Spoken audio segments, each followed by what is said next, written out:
Hello, how's it going? In today's video, I'm covering the Prophet's Dilemma, the Benefactor, the Breaking of Ner'zhul, and the Blackrocks Ascendant from Chronicle Volume 2. So let's go!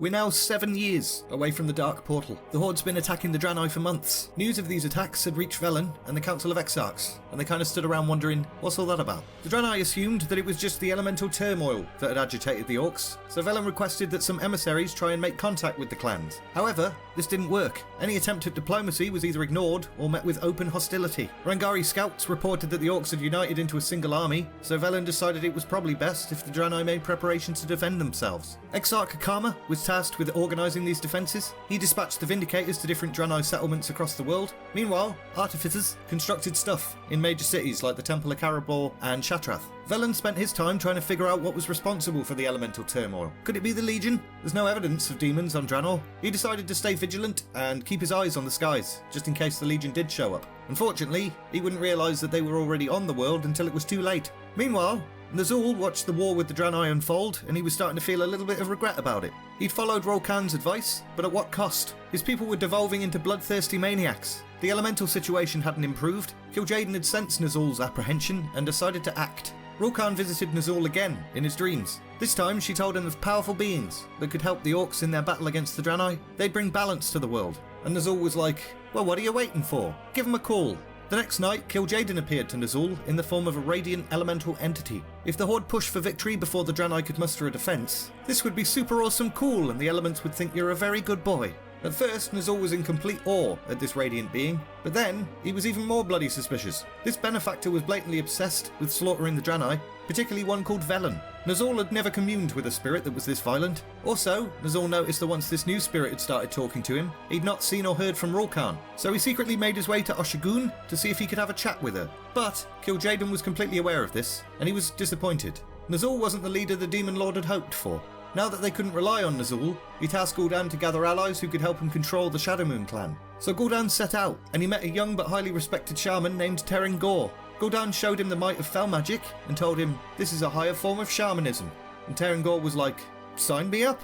Gradually, Gul'dan converted a number of shaman into warlocks. The influx of fell magic twisted their thoughts and darkened their hearts. When Ner'zhul reached oshu'gun, he called out to the ancestors. His will was so strong that he managed to break through the barrier that Kil'Jaeden had placed around the sacred mountain. A barrage of voices entered his mind, like, Sabra. One of these voices was Ro'Khan, but not the fake Kil'Jaeden one, the real one. She revealed that Ner'zhul had been used. The Draenei are not the enemy, Kil'Jaeden is. Gul'dan's helping him, and thanks to you, his plan's working. The ancestral spirits then turned their back on Ner'zhul, and he exploded.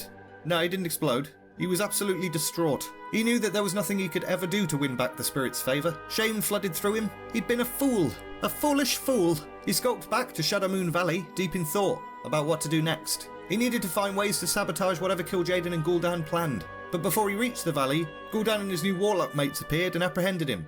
The warlocks really wanted to kill him, but Gul'dan had been specifically ordered to keep the elder shaman alive. Kil'Jaeden wanted him to watch what would become of the Orc race, but also his sudden disappearance after lobbying the Orcs to attack the Draenei might cause some suspicion. Over the following weeks and months, Gul'dan and the warlocks abused Ner'zhul and treated him like a slave. Ner'zhul feared death and became too weak and timid to disobey. As he faded from public eye, the warlocks became the voice of the Shadowmoon clan.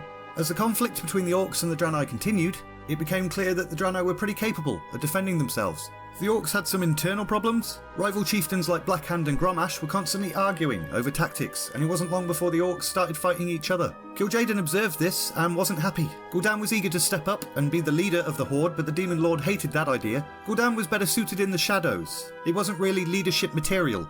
The Orcs needed someone who was leadership material, a war chief. So he sent Gul'dan to find one. Although Gul'dan was a little bit furious, his lust for power was second only to his fear of Kil'Jaeden, so he did what he was told. And he had a candidate in mind.